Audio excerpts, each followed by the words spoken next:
안녕하십니까. 국무총리 김민석입니다. 지난 2월 28일 시작된 미국 이스라엘과 이란 간의 중동 전쟁으로 글로벌 경제와 안보 상황이 급격히 악화되고 있습니다. 정부는 중동 전쟁 발발 직후부터 국가 안보와 국민 경제 안정을 위해 각별한 긴장감과 위기감을 가지고 상황에 대처하고 있습니다. 우선 무엇보다 중요한 우리 국민의 안전을 위해 교민 신변 안전을 즉각적으로 확보하고 외교 안보 위기 대응 체계를 강화하였습니다. 지난 3월 15일에는 범정부 차원의 원팀 협력을 통해 사막의 빛 작전을 성공적으로 수행하여 중동에 고립된 우리 교민 204분이 무사히 귀국한 바 있습니다. 또한 중동 상황이 에너지, 금융, 실물 경제 등 우리 경제에 미치는 영향을 최소화하기 위해 가용 정책 수단을 총동원해 대응하고 있습니다. 위기 상황을 틈탄 과도한 석유 가격 인상에 단호히 대응하고 소비자 부담을 완화하기 위해 석유 최고 가격제를 시행 중이며 외환과 금융시장에 대한 모니터링을 강화하고 100조 원 플러스 알파의 시장 안정 조치가 적기 시행될 수 있도록 선제적 대응에 만전을 다하고 있습니다. 경제가 어려울수록 취약계층이 받는 충격은 훨씬 크기 때문에 서민 물가 부담 경감과 수출기업 지원에 역량을 집중하는 한편 민생 안정과 경제 회복을 위한 전시 추경을 신속히 준비하고 있습니다. 아울러 국민들께서 안심하실 수 있도록 정확하게 정보를 제공하고 가짜뉴스 단속, 보이스피싱 등 민생 범죄 대응에도 총력을 기울이고 있습니다. 하지만 중동 전쟁이 3주 넘게 지속되면서 에너지와 원자재 부족 등 중동발 경제 영향이 확대되고 있습니다. 이제는 상황 장기화에 대비해 최악의 상황까지 포함하여 범정부 차원의 선제적 대응 체제를 한층 강화할 필요가 있습니다. 어제 3월 24일 국무회의에서 대통령께서는 민생과 경제 산업 전반에 발생할지 모를 중대한 위기에 대처하기 위해 비상 대응 체계를 선제적으로 가동할 것을 지시하셨습니다.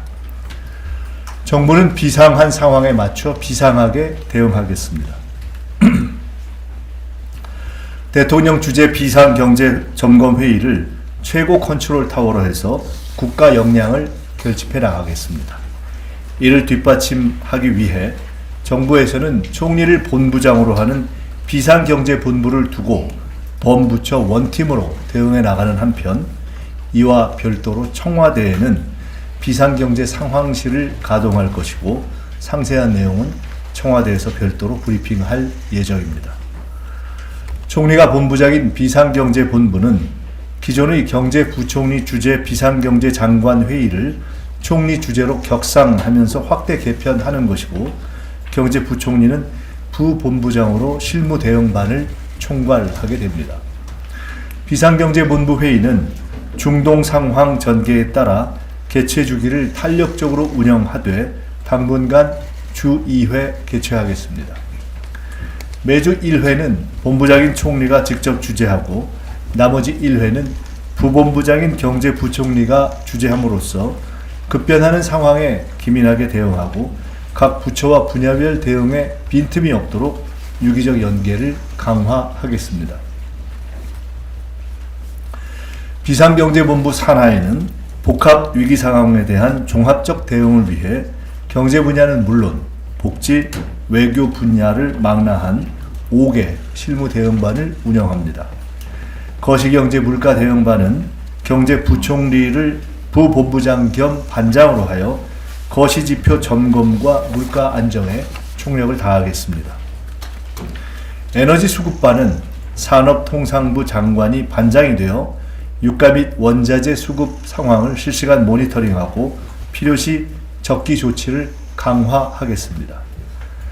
금융안정반은 금융위원장이 반장을 맡아 금융시장 변동성을 24시간 모니터링하고 시장 안정을 위한 선제적 대응책을 면밀히 준비하겠습니다. 민생복지반은 보건복지부 장관의 책임하에 고물가로 고통받는 서민과 취약계층의 어려움을 수시로 점검하고 실질적인 지원책을 마련하겠습니다. 해외 상황관리반은 외교부 장관이 반장이 되어 국제정세를 면밀히 분석하고 주요 국가의 긴밀한 공조를 통해 대외 리스크를 관리하겠습니다.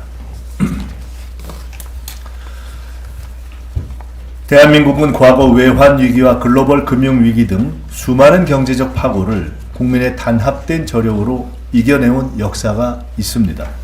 비록 지금의 중동발 위기가 엄중하지만 정부가 선제적으로 대응하고 국민과 함께 힘을 모은다면 위기 극복을 넘어서 국가 대전환의 새로운 기회를 만들어낼 것입니다. 중동 전쟁의 충격이 커지는 상황에서 정부는 비상경제 대응 체계를 빈틈없이 가동하여 국가적 위기 상황을 반드시 극복해 내겠습니다. 그 과정에서 국민 여러분께 신속하고 정확하게 정보를 제공할 것입니다.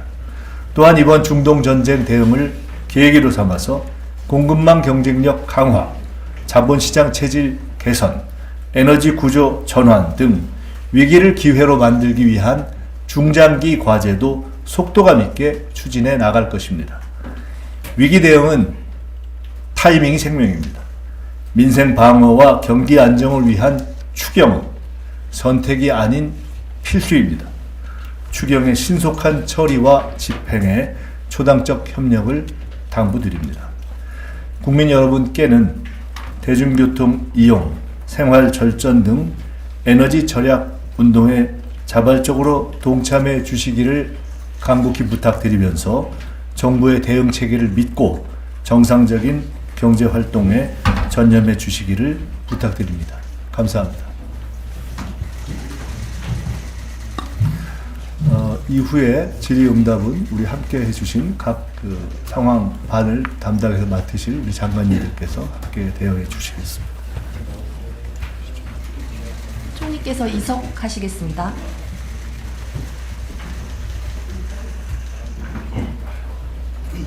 그럼 비상경제 대응체계 관련 브리핑은 마치고 이어서 발표와 관련된 질의응답 시간을 갖도록 하겠습니다. 질문하실 기자분께서는 손을 들어주시고 소속과 이름을 말씀해 주시기 바랍니다.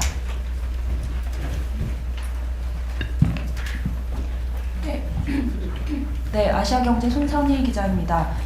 그 첫 회의가 언제 시작되는지 질문을 드리고요. 그리고 지금 여기 컨트롤 타워는 대통령 주재 비경 점검 회의라고 되어 있고, 또 총리가 본부장을 맡는 비경 본부 회의가 또 있고, 또 청와대 비상경제 상황실이 각각 가동된다고 설명 주셨는데 그 기능과 역할이 어떻게 구분되는지 설명 부탁드리겠습니다. 예, 대통령 주재로 아마 금주 중에 회의가 열릴 것 같습니다. 그러면은 다음 주부터는 주 1회는 한 번은 총리께서 주관하시고요. 또 제가 주관하는 걸로 하고, 청와대 상황반에서는 이제 전체적으로 이제 실무적인 어떤 조율을 해야 되기 때문에 그렇게 운영될 것 같습니다. 아마 본부는 다음 주부터 본격 가동될 것 같습니다.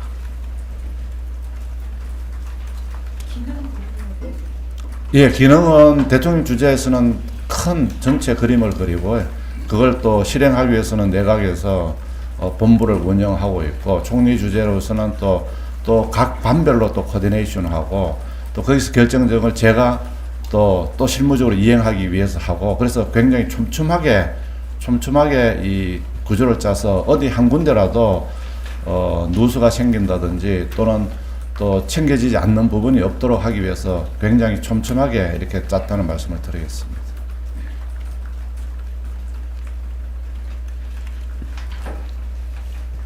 또 질문 있으시면 말씀해 주시기 바랍니다. 뒤에 남자분부터 먼저. 네, 남자 기자님. 네, 여성종합뉴스 백수열 기자입니다. 네. 일반적인 질문 좀 드리겠습니다.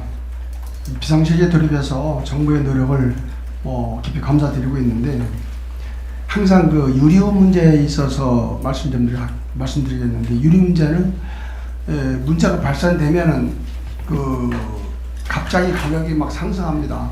그 다음에 또 정부에서 어떤 대책이 발표되면은 살짝 내리려고 하다가 완전 멈추고 있고, 이 서민 경제 완전히 발목을 잡는 건데, 정부에서는 사전에 이거에 대한 대책을 세워놓는 길은 없는지 설명 좀 해주십시오. 예, 그게 뭐 국민들 보시기에 어떤 위기가 닥치면은 가격은 올라가는데 또 위기가 해소가 되면은 가격이 안 내려간다는 이제 그런 국민들 보시는 어떤 그 시각이 있습니다. 그래서 앞으로는 저희들 가격이 올라갈 때 못 올라가게 하기 위해서 이번에 최고 가격제를 시행을 했고요.